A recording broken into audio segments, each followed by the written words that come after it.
Hypoglycaemia uterus. Hypoglycaemia হলো রক্তে গ্লুকোজের মাত্রা স্বাভাবিকের চেয়ে কম থাকা, যা সাধারণত কম রক্ত শর্করা নামে পরিচিত।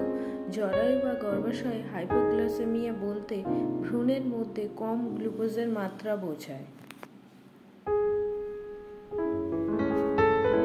জরায়ুতে হাইপোগ্লাইসেমিয়ার লক্ষণগুলি হলো শ্বাস-প্রশ্বাসের সমস্যা, হালকা বা দুর্বলতা, কম তাপমাত্রা, ক্লান্তি, খাবার না খাওয়ার প্রবণতা, খিঁচুনি এসব দেখা যায়।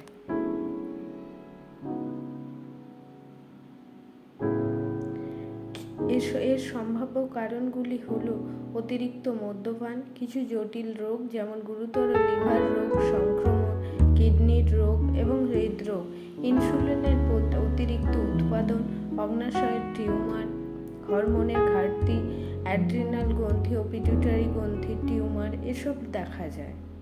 এসব সমস্যার সমাধান পেতে আপনারা আসুন আমাদের দ্য ওম ফার্টিলিটি ট্রিটমেন্টে। এখানে ন্যাচারাল ট্রিটমেন্টের মাধ্যমে 3 থেকে 6 মাসের মধ্যে আপনার সমস্যার সমাধান পাবেন।